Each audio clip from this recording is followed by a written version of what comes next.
اللہ رب العزت کون سے افعال سر انجام دیتا ہے، یہ خالق اور مالک کی پہچان کے لیے ضروری ہے نا۔ ہمیں پتہ چلے کہ ہمارا خالق کیا کرتا ہے، اس نے بتایا ہے کہ وہ کیا کیا کرتا ہے، اور یہ لازم ہے اللہ رب العزت کی معرفت کے لیے اور ہمارے ایمان کے لیے کہ جو اللہ نے قرآن میں بیان فرمایا ہے اپنے بارے میں کہ وہ کیا کیا کرتا ہے، اس کی کیا صفات ہیں، اور جو رسول اکرم صلی اللہ علیہ وسلم نے اللہ رب العزت کے بارے میں بتایا ہے کہ وہ کیا کیا کرتا ہے، اس پر ہم نے ایمان رکھنا ہے، اس پر ایمان لانا واجب ہے، فرض ہے، اس کے بغیر ایمان اللہ کو قابل قبول نہیں ہے۔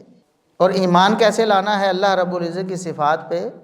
ایمان کے اندر 4 چیزیں ہونی چاہیے، یعنی 4 چیزیں شرط ہیں اس ایمان کے لیے جو اللہ کی صفات پر ہم نے لانا ہے۔ پہلی شرط کہ اللہ رب العزت کی جو صفات ہیں ہم نے ان پر ایمان لانا ہے بغیر تعطیل کی، انکار کیے۔ یہ نہیں کہنا کہ نہیں ہم نہیں مانتے اللہ رب العزت، یہ صفت کیسے ہو سکتی؟ اللہ فرماتا ہے یہ میری صفت ہے، میں ایسے کرتا ہوں۔ کوئی بندہ کہتا ہے نہیں توبہ توبہ ہے، اللہ ایسے کیسے کر سکتا ہے؟ اندازہ کریں، یہ اللہ رب العزت کی شریعت، اللہ کی وحی کے خلاف تکبر ہے، کبر ہے۔ یعنی اللہ کے سامنے ڈٹ کے کھڑا ہو گیا، کہتا میں نہیں مانتا، اللہ کہتا میں ایسے کرتا ہوں، وہ کہتا نہیں ایسے کیسے ہو سکتا ہے، میری عقل نہیں مانتی۔ بات سمجھ رہے ہیں نا؟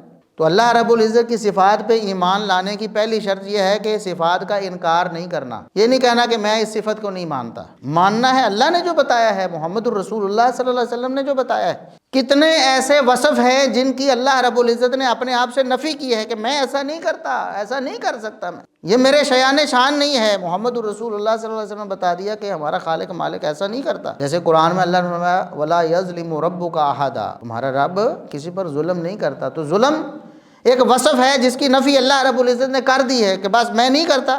ہم کہتے ہیں کہ اللہ ظلم نہیں کرتا، لیکن اللہ رب العزت نے فرمایا کہ یہ کام میں کرتا ہوں، آپ کہے کہ نہیں میں نہیں مانتا، یہ ایمان نہیں ہے، تو کفر ہے اللہ رب العزت کی تعلیمات سے، اللہ کے فرامین سے۔ ایسا نہیں کرنا، تعطیل اس کو کہتے ہیں، تعطیل معطل کر دینا، نہ ماننا، انکار کر دینا۔ دوسری شرط تحریف نہیں کرنی، اللہ رب العزت نے جو صفات بتائی ہیں ان کو بعین ہی ماننا ہے۔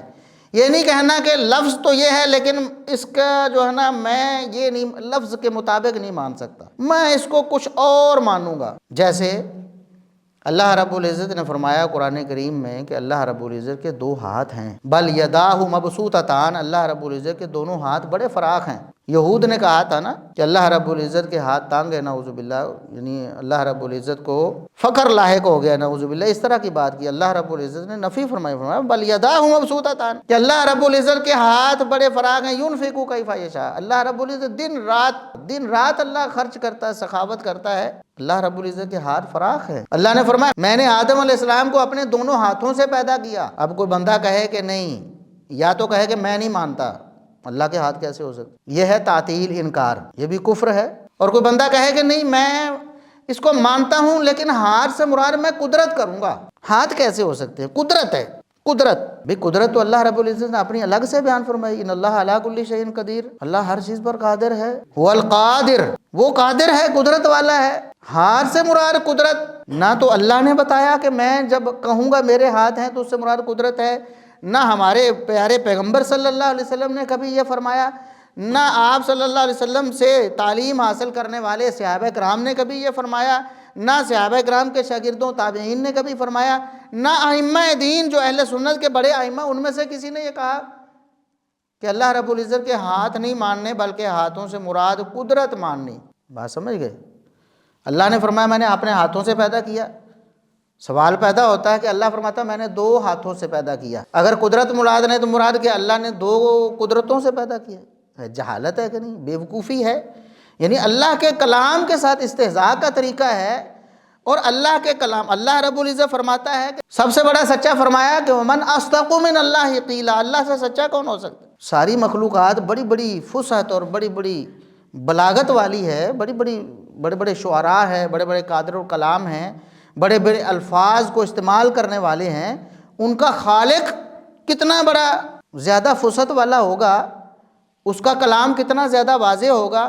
کہتے کہ نہیں، اللہ نے جو فرمایا نہیں وہ مراد کچھ اور ہے۔ یہ بھی اللہ رب العزت کی صفات پر ایمان کے منافی ہے، یہ ایمان نہیں ہے، یہ انکار ہے۔ اللہ فرماتا میں نے اپنے دونوں ہاتھوں سے پیدا کیا، بھی ہم مانتے ہیں۔ آگے جو شبہات ہیں ان کا بھی انشاءاللہ میں ذکر کرنے والا ہوں کہ وہ شبہات صرف شیطان کے پیدا کیے ہوئے، حقیقت ان کی کچھ نہیں۔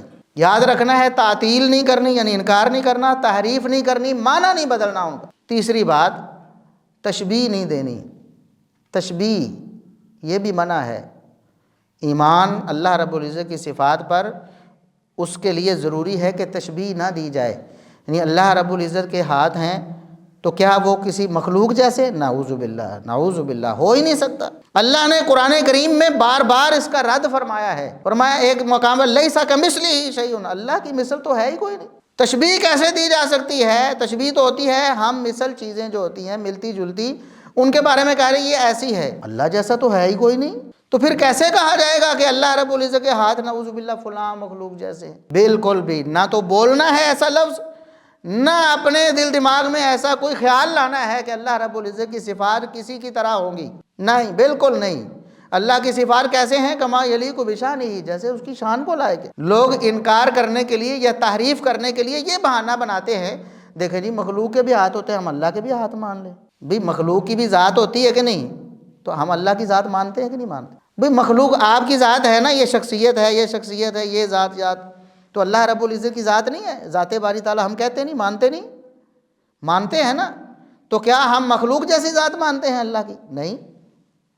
بس سیدھی سی بات ہے کہ اللہ کی ذات ہے، اس کی شایان شان ہے، وہ خالق اور مالک ہے، اس کی نسبت ہی کوئی نہیں کسی مخلوق کے ساتھ۔ تو ہم ذات مانتے ہیں اللہ رب العزت کی، تو ذات ماننے سے کسی مخلوق کے ساتھ مشابہت لازم نہیں آتی، نہ ہمارے خیال میں ایسی کوئی بات آتی۔ بالکل اسی طرح اللہ کی صفات بھی اس کے شایان شان ہیں، ایسی ہی اس کی صفات ہیں، کسی مخلوق کی صفات اللہ جیسی نہیں ہو سکتی، نہ اللہ کی صفات مخلوق جیسی ہو سکتی، وہ تو اس کی مثال ہی کوئی نہیں۔ ہم تو دنیا میں کہہ دیتے ہیں محمد الرسول اللہ صلی اللہ علیہ وسلم، حالانکہ اللہ کی مخلوق ہے، اللہ کے پیدا کرتا ہے، تو ہم کہہ دیتے ہیں نا بے مثال ہیں ہمارے پیغمبر صلی اللہ علیہ وسلم۔ جب کوئی مخلوق بھی بے مثال ہو سکتی ہے تو وہ خالق کیوں بے مثال نہیں ہو سکتا؟ کیسے آپ ذہن میں سوچ لیں کہ اللہ رب العزت کسی اور مخلوق جیسا ہے؟ مخلوقات ہوتے ہوئے ان کی صفات آپس میں ایک دوسرے جیسی نہیں ہوتی۔ ہم کہتے ہیں زمین آسمان کا فرق ہے، یار یہ کیسے ہو سکتا ہے؟ بھئی ہاتھ چونٹی کے بھی ہوتے ہیں نا، رینگتی ہے، ہاتھ پاؤں، تو وہ ہاتھی کے بھی ہوتے ہیں، ہاتھ پاؤں ہوتے ہیں نا ہاتھی کے، تو کیا چونٹی کے ہاتھ پاؤں اور ہاتھی کے ہاتھ پاؤں میں کوئی مماثلت ہے؟ حالانکہ دونوں اللہ کی مخلوق ہیں، دونوں اللہ کے پیدا کرتا ہیں، دونوں عاجز ہیں، دونوں فانی ہیں، پھر بھی ان کی آپس میں صفات کی کوئی مماثلت نہیں، تو خالق کی صفات کیسے مخلوق جیسی ہوں گی؟ وہ بے مثال ہے، لیس کمثلہ شیء، نہ اس کی ذات جیسی کوئی ذات ہے، نہ اس کی صفات جیسی کوئی صفات ہے۔ ہم اس کی ذات کو بھی مانتے ہیں، اس نے بتایا ہے میری ذات ہے، ہم اس کی صفات کو بھی مانتے ہیں، اس نے بتایا میری صفات۔ اللہ رب العزت کی آنکھیں ہیں، جیسے اس کے شایان شان ہیں، مخلوق جیسی نہیں ہے، کسی مخلوق جیسی، اس نے فرمایا میری آنکھیں ہیں، ہم مانتے ہیں، قرآن میں اللہ نے فرمایا، نوح علیہ السلام کو فرمایا کشتی تیار کرو نا، اللہ نے فرمایا میری آنکھوں کے سامنے کشتی تیار ہوئی، ہم مانتے ہیں، لیکن کما یلیق بشانہ، کسی مخلوق جیسی نہیں، جیسے اللہ کے شایان شان ہے۔ یہ عقیدہ ضروری ہے اور اللہ رب العزت کی معرفت کے لیے بنیاد ہے۔ یہیں سے گمراہ لوگ بھٹکے ہیں، کچھ نے سرے سے انکار کر دیا، ہم نہیں کیسے مان لیں جی اللہ کی صفات یہ والی کیسے مان لیں، یہ تو مخلوق کی ہوتی ہیں۔ بھئی مخلوق کی اس کے اپنے حساب سے ہیں، مخلوق کے ہاتھ ہیں، ان کے اندر عجز ہے، ان کے اندر کمزوری ہے، ان کے اندر فنا ہے، ختم ہو جانے والے۔ اللہ رب العزت کی ذات اور صفات دائمی ہیں، ہمیشہ ہمیشہ سے ہیں، ہمیشہ رہنے والی ہیں، ان کو نہ کوئی کمزوری لاحق ہوگی، نہ کوئی فنا لاحق ہوگی، بے مثال ذات ہے۔ تو اس لیے یہ بہانے بنا کے اللہ رب العزت اپنے عرش پر مستوی ہے۔ قرآن میں اللہ نے فرمایا الرحمن علی العرش استوی، کئی مقامات ہیں، سورۃ طٰہٰ میں یہ الفاظ الرحمن علی العرش استوی، اللہ رب العزت اپنے عرش پر مستوی ہے، مان لیا ہم نے، یعنی اللہ رب العزت اپنی تمام مخلوقات سے بلند ہے، سب سے اوپر مخلوقات میں سے عرش ہے، اللہ اس سے بھی بلند ہے، یہ مطلب ہے الرحمن علی العرش استوی۔ اللہ رب العزت کی ذات عرش سے اوپر ہے، آسمانوں سے اوپر، عرش سے اوپر ہے، یعنی کائنات اللہ رب العزت کی جو مخلوق ہے اللہ رب العزت سے بلند ہے۔ صفت استوا کو ہم مانتے ہیں، لیکن ہم یہ نہیں کہتے کہ فلاں کی طرح فلاں کی طرح فلاں، یہ بے مثال صفات ہیں اللہ رب العزت، اس کی قدرت، اس کا علم ہر جگہ ہے، اللہ رب العزت کی قدرت سے کوئی بھی جگہ باہر نہیں، اللہ رب العزت کی قوت سے کوئی بھی چیز باہر نہیں، اللہ رب العزت کے علم سے کوئی بھی چیز باہر نہیں، لیکن اس کی ذات عرش سے بلند ہے۔ یہ استواء علی العرش لوگوں نے انکار کر دیا، کہتے ہیں ہم نہیں مانتے، اس کا معنی ہم کریں گے کہ استولا، استوا کا معنی ہے غالب ہو گیا، ثم استوى علی العرش۔ اندازہ کریں کتنے بیوقوف ہیں یہ لوگ جو صفات باری تعالیٰ میں کسی بھی قسم کے انحراف کا شکار ہیں، اگر وہ تحریف کرتے تب بھی بیوقوف ہیں۔ اللہ نے فرمایا پھر اللہ رب العزت اپنے عرش پر بلند ہوا۔ اس کا مطلب اگر اس کا معنی غالب کریں تو کیا پہلے اللہ رب العزت غالب نہیں تھا؟ کبھی مغلوب بھی ہوا ہے اللہ رب العزت؟ کبھی کوئی مخلوق ایسی ہوئی ہے جو اللہ کے غلبے سے باہر ہو؟ کبھی بھی؟ اللہ نے فرماتا پھر اللہ رب العزت مستوی ہوا۔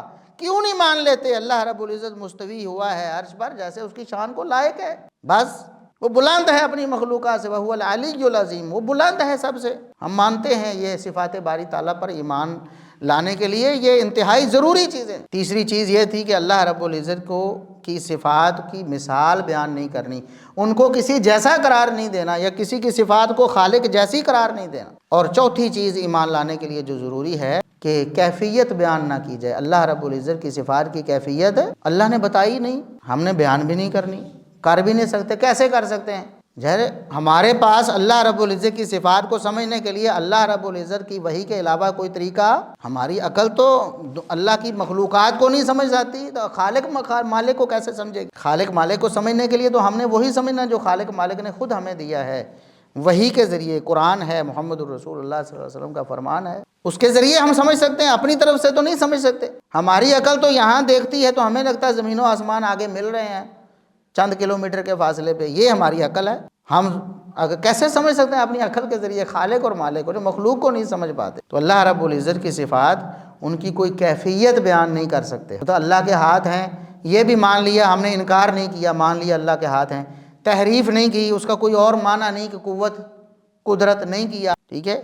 اور تیسری چیز ہم نے اس کو تشبیہ بھی نہیں دی کہ اللہ رب العزت کی صفات یا صفت ید جو ہے وہ فلاں جیسی، یہ بھی نہیں کہا، لیکن ہم کہیں کہ اس کی کیفیت کوئی بھی ہم بیان کر دیں کہ ایسا ایسا ہو سکتا ہے، مخلوق جیسا تو نہیں لیکن ایسا ایسا، یہ بھی نہیں کر سکتے، تکلیف بھی نہیں ہو سکتی، کیفیت بھی بیان نہیں ہو سکتی جیسے اس کی شان کو لائق۔ اللہ کی صفات ایسی ہیں جیسے اس کی شان کو لائق ہیں، ان کی کیفیت ہماری سمجھ سے باہر، اللہ نے بتائی نہیں۔ اللہ بتاتے تو ہم ان کو آگے بیان کرتے، مانتے۔ جو کچھ اللہ نے فرما دیا ہم نے مان لیا، جو کچھ اللہ نے نہیں بتایا ہم وہاں خاموش ہیں، کچھ نہیں کریں گے، کیفیت بھی بیان نہیں کریں گے۔ یہ صفات باری تعالیٰ پر ایمان لانے کے لیے لازمی چیزیں ہیں۔